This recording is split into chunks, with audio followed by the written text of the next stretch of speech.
Pessoal, tudo bem? Vamos agora para a nossa aula 3, dando continuidade ao nosso assunto com solicitação axial. Então, gente, para a gente poder estudar solicitação axial, certo? A gente vai primeiro considerar um deslocamento em barras submetidas à carga axial, certo? Que é algo já um pouco parecido com aquilo que a gente já viu anteriormente na parte de deformações, certo? Então, algo que vai estar, né, presente no nosso estudo de forma muito forte é justamente a análise desse deslocamento aqui na barra, certo? Então a gente tem aqui uma barra completa com duas cargas, né, axiais, né, que são cargas que são alinhadas com o eixo da barra, a carga P1 e a carga P2, certo? E a gente pegando um pequeno elemento infinitesimal dessa barra, né, um elemento com um comprimento dx, que é esse aqui, a gente vai ter o seguinte. Primeiro, com a aplicação dessa carga para a barra completa, a gente vai ter um deslocamento total delta, certo? Da barra de comprimento L, que é esse comprimento aqui. Quando a gente olha, quando a gente volta o nosso olho para aqui, para essa parte B, que é a parte infinitesimal da barra, é uma pequena seção da barra, nós vemos a presença de duas forças normais, né? Porque são duas forças internas da barra, né? A barra, nesse caso, ela está sendo tracionada, forças normais estão saindo da barra. Da mesma forma que a barra como um todo, ela sofre um alongamento, esse pequeno trecho da barra também sofre um alongamento. E também é infinitesimal, né?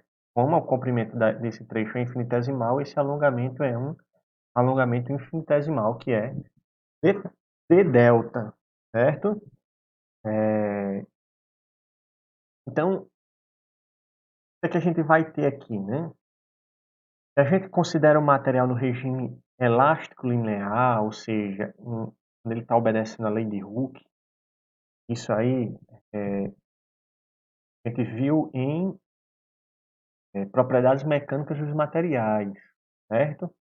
Lei de Hooke aqui, né, não confundam com aquela lei de Hooke para as molas, certo? É a lei de Hooke para a deformação de um elemento, uma deformação de engenharia, certo? Então, é uma lei que é semelhante, mas que é a mesma lei, mas que estuda grandezas diferentes, relaciona grandezas distintas.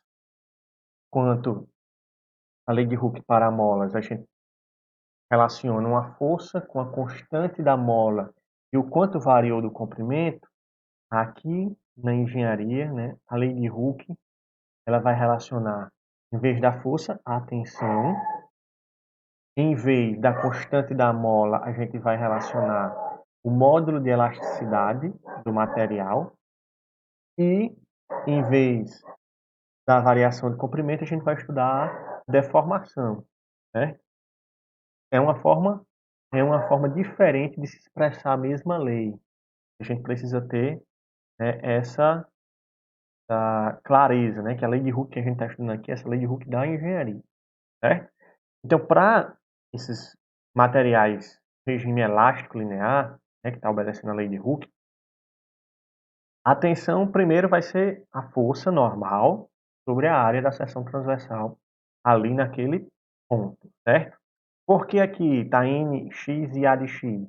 Porque eu tenho um elemento infinitesimal que está localizado numa posição x, qualquer dessa barra. Então esse elemento ele poderia estar aqui no começo da barra, poderia estar aqui nesse pedaço, no meio da barra, ou aqui na outra, perto da outra extremidade, em qualquer local, essa lei aqui é válida, certo? E a deformação é dada por quem?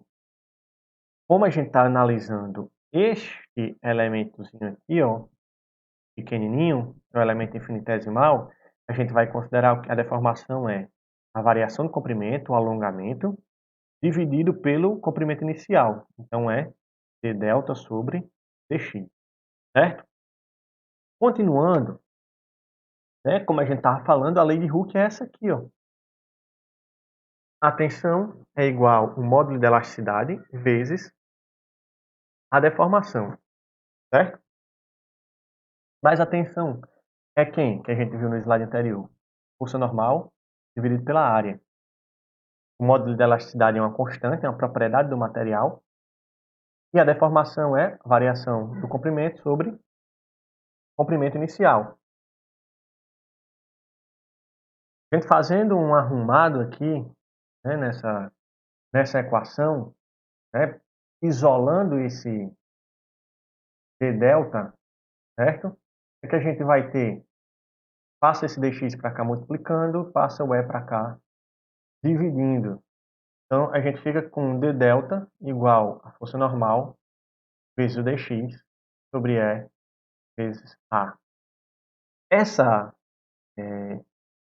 equação, né, ela vai originar isso aqui. A variação de comprimento da barra vai ser igual à integral de 0 a L, porque a gente tem um dx aqui, certo? Então, isso aqui é do início da barra, no x valendo 0, até o x valendo L, que é o comprimento máximo, de N, que é a normal, vezes dx sobre E a, certo? Isso, a gente está considerando uma barra contínua que tem uma variação de força normal ao longo do seu comprimento, que é o caso que a gente estava analisando aqui. Ela tem uma variação de força, né? Podem ver aqui, ó. Ela tem uma variação de seção, uma variação de área, uma variação de força ao longo dela, né? Existe uma carga axial distribuída ao longo dessa barra. Porém, a gente pode utilizar essa mesma equação de forma discreta, ou seja, para elementos que a gente consegue determinar o início e o final da seção, que é o caso desse exemplo que nós temos aqui.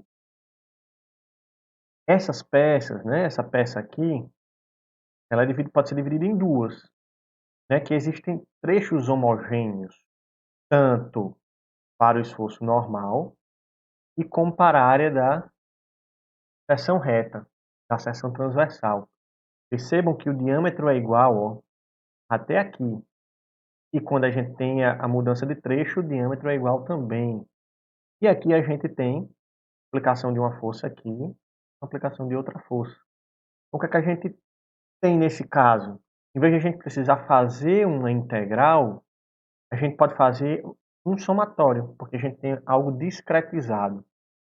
Ou seja, enquanto aqui, para eu calcular o meu delta, eu precisava calcular o delta de vários elementos infinitesimais de comprimentos dx, aqui eu preciso calcular, como aqui eu tenho dois trechos, eu poderia ter mais trechos, né? Eu poderia ter 3, 4 trechos, mas aqui eu tenho dois, que é o nosso exemplo. Então eu preciso saber qual é o alongamento desse trecho, esse primeiro, e o alongamento desse segundo trecho. Então o alongamento total vai ser o alongamento de 1 mais o alongamento de 2, certo? Como é que eu calculo o alongamento de 1? A força normal que está atuando no trecho 1, certo? Vezes o comprimento 1, que é o comprimento desse pedacinho da barra, dividido pelo módulo de elasticidade do material, que compõe isso aqui, vezes a sua área de seção transversal, que é a área A1. Então aqui já está sendo indicado, ó, A1 vezes E1. Essa propriedade aqui, ó, que é essa multiplicação. Do mesmo jeito para esse segundo trecho. Normal, N2, comprimento L2, certo? Vezes E2 vezes A. O que é que isso quer dizer? De forma genérica, como a gente pode representar? A gente pode representar como esse somatório. Eu tenho N trechos que sejam homogêneos. O que é que significa homogêneo? Só para a gente gravar. Um trecho homogêneo é aquele que vai ter uma área de seção transversal constante e um esforço normal constante ali, certo? Então você pode até perguntar, professor, se eu inserir uma força, uma outra força aqui, eu insiro uma outra força, aí a gente vai ter uma variação de esforço normal, e a gente teria mais a adição de um terceiro trecho, certo? E aí a gente precisaria saber qual era a distância daqui até a aplicação dessa outra força e tudo mais, certo? Por que que alterar o trecho? Porque a força normal estaria sendo alterada. Então, para o trecho ser homogêneo, ela precisa ter o mesmo esforço normal durante todo o seu comprimento e a mesma área de seção transversal durante todo o seu comprimento. Por quê? Porque na hora que a gente vai calcular isso aqui, ó, o alongamento, eu utilizo um valor de esforço normal, um valor de comprimento, um valor de área de seção transversal, certo? Além disso, ele precisa ter o mesmo material. Se o material altera, esse E aqui também altera, certo? É um trecho homogêneo, mesmo esforço normal, mesma área de seção transversal e o mesmo material, certo? Se variar algum deles, eu tenho um outro trecho, certo? Agora, gente, a gente vai entrar no princípio da superposição dos efeitos, certo? A gente vai ter um exercício sobre aquela parte da carga axial. E aqui a gente vai entrar no princípio da superposição dos efeitos. Esse princípio ele vai ser importante para quê? Para a gente poder analisar, fazer análise de elementos estaticamente indeterminados, certo? Primeiro princípio que a gente viu, e esse outro combinados, né? A parte da força axial, a questão dos trechos que a gente vai ter, o alongamento que a gente vai ter total, combinado com o princípio da superposição dos efeitos, vai nos ajudar a analisar membros estaticamente indeterminados.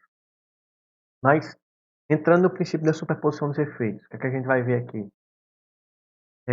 O princípio da superposição dos efeitos, primeiramente, ele está é, restrito, restrito a estruturas no regime elástico linear que sofrem pequenos deslocamentos, ou seja, você tem que estar também obedecendo a lei de Hooke, certo?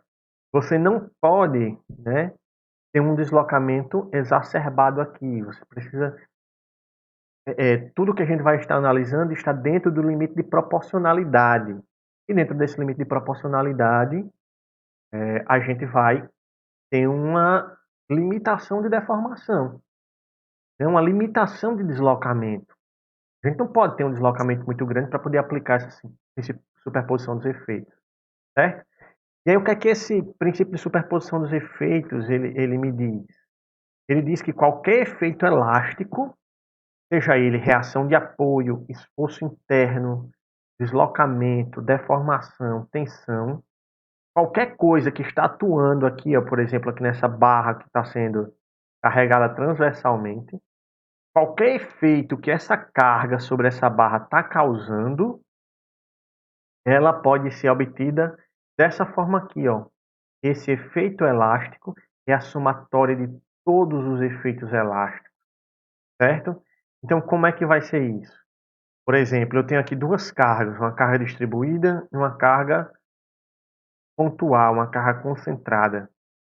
Eu posso, né, por exemplo, se eu quero calcular quais são as reações de apoio aqui, ó, em A e em B, eu posso calcular quais as reações de apoio geradas por essa força distribuída, calcular quais são as reações de apoio geradas por essa força concentrada e então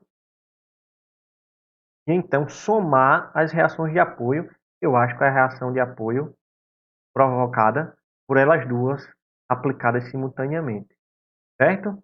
Então, eu posso fazer isso tanto para reação de apoio, quanto para o esforço interno, se eu quisesse calcular qual era o esforço cortante nessa seção aqui. Então, eu calcularia qual era o esforço cortante aqui, ó, só com a carga distribuída, e qual era o esforço cortante aqui, só com a carga concentrada. Sabendo qual era o esforço cortante gerado por cada uma das cargas, eu somava os dois, teria qual era o esforço cortante provocado por elas duas simultaneamente, certo? E assim por diante. E aí, gente, a gente vai ter um método de resolução, né, para os problemas estaticamente indeterminados, como eu falei para vocês. O princípio de superposição dos efeitos ele vai servir para a gente poder aplicar nos problemas estaticamente indeterminados. Então, a gente vai ter primeira coisa, né, procedimento geral de solução, o método das forças.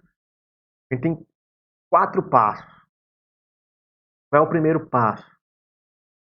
O que é um problema estaticamente indeterminado? Só para a gente relembrar. Na estática, certo? De 2 dimensões, eu tenho 3 equações de equilíbrio, certo? E o que acontece? Nessas 3 equações de equilíbrio, elas são suficientes para eu determinar, né, quais são, por exemplo, as reações de apoio em um determinado elemento carregado. Só que o número de reações de apoio não pode ultrapassar o número de equações da estática que eu tenho, certo? Então, nesse caso aqui, que nós temos uma barra biapoiada, certo? Apoiada numa extremidade, apoiada na outra, com a carga transversal. O que acontece aqui? Eu não posso aplicar o somatório de momentos, porque a força ela é axial à barra, ela não produz momento na barra. Eu não posso aplicar com o somatório de forças horizontal, porque a força aqui é vertical. A gente não vai ter reações horizontais aqui. Eu só posso aplicar, nesse caso, um somatório de forças em Y, somatório de forças verticais, porque eu tenho aqui uma força vertical. Porém, como eu tenho 2 apoios, eu tenho 2 reações, certo? Na estática, é impossível isso de ser resolvido. Por quê? Justamente porque a gente considera que os corpos são rígidos. Então, eu não consigo determinar quais são os valores dessas reações de apoio. Porém, quando a gente chega na parte que a gente denomina de resistência dos materiais, a gente sabe que existe uma pequena deformação quando eu aplico essa carga aqui, certo? E aí, a partir dessa pequena deformação que vai acontecer aqui, pequeno deslocamento desse ponto, né? Nesse caso aqui, se a gente for olhar bem, esse trecho de A até C, ele vai ser alongado. E esse trecho de C até B, ele vai ser comprimido. Vai ser encurtado, né? Então eu vou saber que existem 2 variações de comprimento aí. E que essa barra como um todo, ela não sofre variação de comprimento. Esse ponto A está fixo, esse ponto B também está fixo. Então esse comprimento L vai permanecer sendo L, apesar das forças que eu aplico aqui, certo? Então, como é que a gente vai fazer para resolver esse problema? Eu vou eliminar um desses apoios e vou inserir aqui nele uma reação RA, certo? Que é chamada de reação redundante estática, certo? É uma reação além do necessário para se garantir o equilíbrio estático dessa estrutura. Eu não preciso dessa reação aqui porque eu tenho esse apoio. Mas para tirar esse apoio eu preciso colocar essa reação, porque existe uma reação de apoio aqui, certo? Então, dessa forma, quando eu aplico essa reação aqui, eu passo a ter apenas uma reação. Essa reação está aqui, eu desconheço. Mas a gente passa a ter uma estrutura isostática equivalente, certo? A essa outra, tá? Eu tenho aqui uma estrutura hiperestática e aqui uma estrutura isostática equivalente a essa estrutura hiperestática, tá? Então, o que é que vai acontecer? Como eu disse antes, esse ponto B e o ponto A e o ponto B, eles são fixos, certo? Então, o deslocamento desse ponto A, ele é nulo, tá? Esse ponto, ele precisa permanecer no mesmo localzinho. Então, o que é que eu vou fazer? Eu vou pegar, dividir essa estrutura em dois trechos, como aqui. Olha só.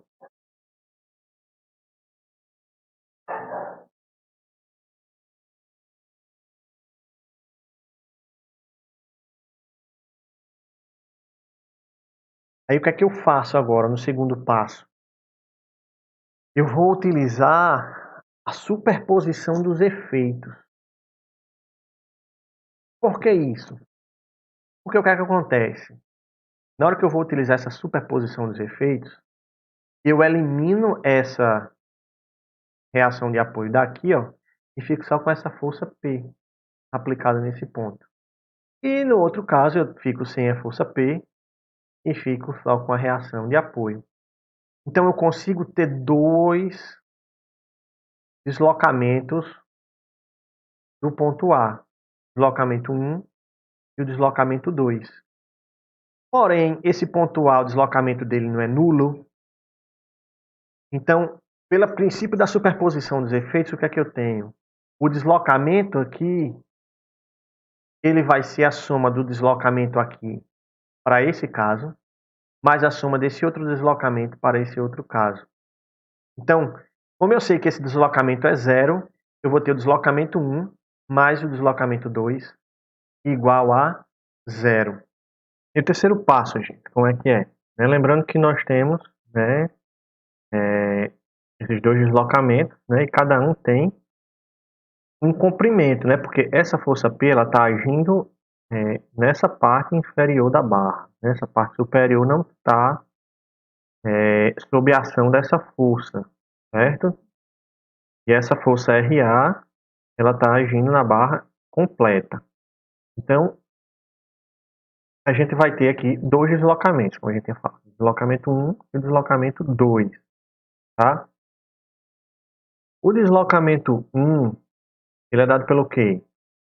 Como a gente tem uma compressão, nós vamos ter a força, o sinal negativo, a força P.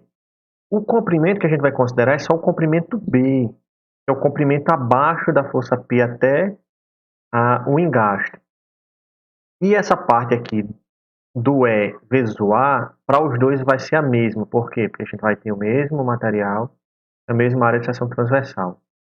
No segundo deslocamento, que é o que a gente vai considerar a reação A, ela, como eu falei, essa força, né, ela vai provocar, né, ela vai ter uma ação, né, de deslocamento sobre o comprimento todo da barra. Então a gente vai ter aqui comprimento L. Então vai ser RA vezes L sobre EA. Lembrando que esse RA a gente não conhece ainda, certo? A gente conhece o PB. A gente pega esses dois deslocamentos e a gente vai somar os dois deslocamentos e igualar a zero, certo?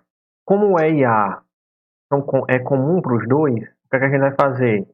A gente cancela isso aqui, porque tudo isso aqui está sendo igual a zero. A gente pode cancelar esses dois. A gente fica com o quê? Passa o PB para o outro lado, invertendo o sinal. Então fica RA vezes L igual a PB. Logo, o RA, né, que é essa reação RA, ela vai ser uma função da força P. Então RA vai ser PB sobre L. Da mesma forma, gente, nesse caso a gente vai prosseguindo, a gente pode encontrar outra reação, certo? Através da equação de equilíbrio. Por quê? O que é que a gente vai ter aqui? O RA e o RB, elas vão ser igual à força P, porque as três forças elas vão estar, né, a barra ela está em equilíbrio. Então, as duas reações são igual à força P, porque a força P é uma força externa que está sendo aplicada. E essas duas forças são as forças de reações que estão surgindo. Então, a soma das reações é igual à força P que está sendo aplicada. Só que quem é RA? PB sobre L. Está aqui. Mais o RB igual a P. A gente passando PB sobre L para o outro lado, fica com RB igual a P, que está colocado em evidência, né? Vezes o L menos B sobre L. L menos B é quem? O L menos B, se o L é o comprimento total e o B é a parte abaixo da força P, aqui, ó, eu tenho aqui um B e eu tenho aqui um A.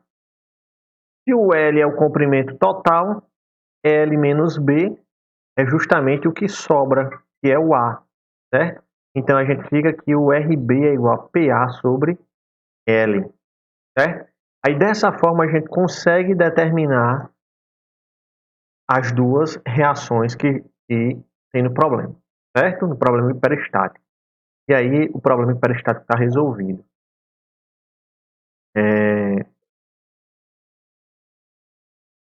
Então, nesse caso,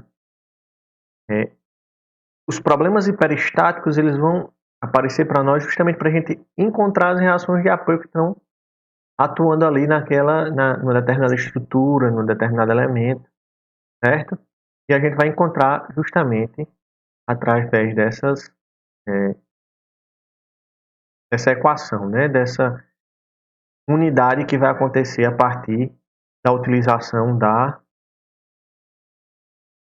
dos alongamentos, ok?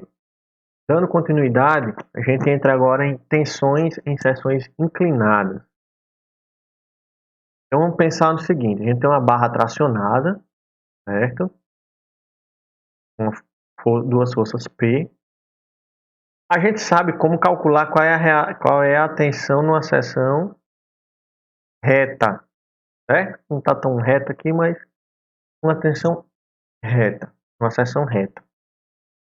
Porém, gente, o que acontece é que esse esforço, né, a reação que vai acontecer internamente na barra não vai gerar somente tensões em seção transversal. Existem outras seções que são seções inclinadas, certo? E aí a partir disso surge uma composição de tensões nessas seções inclinadas. Então, se a gente faz um corte inclinado aqui, certo? Com um determinado ângulo normal, esse corte, um determinado ângulo θ em relação ao eixo da barra, a gente vai ter uma composição de tensões, lembrando lá do início, onde a gente viu que uma determinada tensão ela poderia ter componentes, não uma componente normal e uma componente que seria tangencial, geraria um esforço cortante aqui, certo? Então a tensão normal que vai surgir nessa seção inclinada vai ser o quê? A força normal sobre a área A1, que é essa área aqui. E a tensão de cisalhamento, certo? Ela vai ser o esforço cortante dividido pela área A1, tá bom? Então, o que a gente vai ter aqui? No caso, né, voltando para cá, o que a gente está representando a área, né? A área dessa seção inclinada a partir do vetor normal, n, dessa direção normal à área. Então, a gente pode representar uma área como sendo A vezes o vetor unitário na direção normal. Prestem atenção que quando eu for avaliar, certo, essa área inclinada aqui, eu vou ter uma decomposição da área transversal, porque a área transversal é aqui, ó. A seção transversal é essa, certo? Essa linha aqui é a linha normal à seção transversal. E essa linha normal à seção inclinada, ela faz um ângulo θ em relação a essa outra linha aqui, tá? O que é que isso vai implicar para nós, tá? É justamente isso aqui, ó. A área da seção. Percebam que a área da seção inclinada ela vai ser uma área maior. Ela é uma área maior do que a área da seção transversal, justamente porque ela está inclinada. Então a gente pode dizer que essa área da seção transversal é uma área que é uma componente dessa área inclinada, porque a área inclinada não representa partir desse vetor unitário na direção normal, e essa outra não representa parte desse outro vetor aqui nessa direção, certo? Se eles têm esse ângulo θ, eu posso dizer que essa área aqui, ela vai ser igual à área da seção inclinada vezes o cosseno do ângulo θ, certo? Então eu tenho que a área transversal é uma componente da área da seção inclinada, justamente por causa desse ângulo, certo? Então a área transversal A vai ser igual ao quê? A área A1 vezes o cosseno de θ. Isso aqui, gente, me dá esse resultado aqui. A área 1 vai ser a área transversal dividido pelo cosseno de θ. Eu só inverti, passei o cosseno para cá dividindo, certo? Então, dando continuidade, a gente vai ter o seguinte. A tensão normal na seção inclinada num determinado ângulo θ vai ser igual ao esforço normal sobre a área A1. É o esforço normal na seção inclinada. Esse esforço normal ele vai surgir como? Como é que a gente vai poder representá-lo? P vezes cosseno de θ. Vejam, aqui a gente já faz o inverso, certo? Porque P, a gente tem ele aqui, ó. O vetor P, que é justamente o valor da força que está tracionando a barra. Esse vetor P, ele faz um ângulo também θ com um vetor normal que vai surgir na seção transversal. Nesse caso, né, o vetor normal é uma componente de P. Então, naturalmente, esse vetor normal aqui vai ser P vezes o cosseno de θ, tá? Então, a gente vai ter aqui, ó, P cosseno de θ sobre A sobre o cosseno de θ. Esse A sobre cosseno de θ, né, a gente pode multiplicar pelo inverso. Então, esse cosseno ele passa para cá multiplicando. Então, essa tensão inclinada vai ser P cosseno ao quadrado de θ dividido pela área. Tá ok? A gente indo analisar agora a tensão de cisalhamento, que a gente vai ter os cortantes dividido pela área. Voltando aqui, se o esforço normal é P cosseno de θ e o esforço cortante é a outra componente do vetor P, logo esse esforço cortante aqui vai ser P vezes o seno de θ, certo? Então tá aqui. P, seno de θ, sobre A, sobre cosseno de θ. Esse cosseno de θ passa para o outro lado multiplicando. Essa tensão de cisalhamento vai ser P, seno de θ, vezes cosseno de θ, dividido por A. Então, gente, as nossas tensões numa seção inclinada vão ser dadas por isso aqui, ó. A tensão de cisalhamento, menos P seno de θ cosseno de θ sobre A. E a tensão normal, P cosseno ao quadrado de θ sobre A. Só que na direção X, certo? A tensão na seção transversal aqui, ó, nessa seção, numa seção reta, eu tenho que a tensão normal é P sobre A, certo? Além disso, o cosseno ao quadrado de θ é 1 mais o cosseno de 2θ sobre 2, certo? E o seno de θ vezes o cosseno de θ daqui é igual ao seno de 2θ sobre 2. Isso aqui são relações trigonométricas, é tabelado, tá? A partir disso, o que é que a gente vai ter? Isso aqui, ó. A tensão inclinada a tensão numa seção inclinada a um ângulo θ vai ser igual à tensão normal na seção reta, porque ele vem daqui, ó, o P sobre A. Estão vendo aqui o P sobre A. Isso aqui, P sobre A, vai ser justamente essa tensão na direção X, certo? Vezes o cosseno ao quadrado de θ, que é esse aqui. Que é quem? 1 mais cosseno de 2θ sobre 2.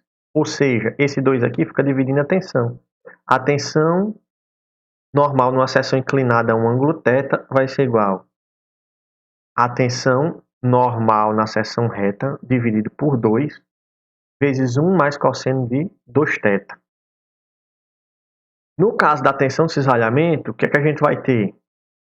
P sobre A não é a tensão normal na seção reta?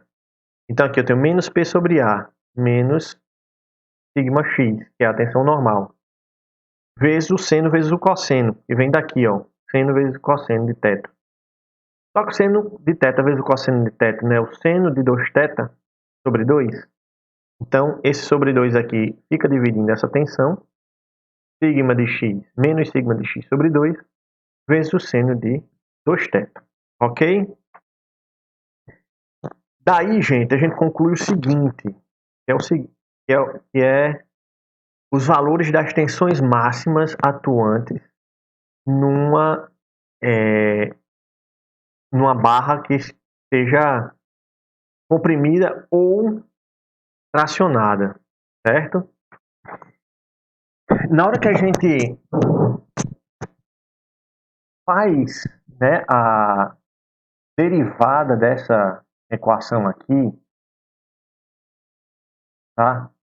Se a gente fizer a derivada dessa equação e igualar ela a zero, a gente vai concluir exatamente que a tensão máxima vai ocorrer quando o ângulo θ for igual a zero. A tensão normal máxima vai ser quando o ângulo θ for igual a zero. Isso, para a gente ter a certeza disso, é só a gente olhar para cá, para esse começo aqui. Se essa força P é decomposta, o valor da tensão normal ela vai ser máxima exatamente quando esse ângulo θ for zero, certo? Então isso vai me dar uma tensão normal máxima nesse ângulo θ igual a zero. No outro caso, que é esse aqui, na hora que eu fizer a derivada e igualar a zero, o valor do ângulo que eu vou encontrar para a derivada igual a zero é exatamente 45 graus. É isso aqui. Isso aqui, gente, é mostrado de forma prática no ensaio de tração ou no ensaio de compressão, certo? Por que é mostrado de forma prática no ensaio de tração e de compressão? Na hora que você observa um ensaio de tração,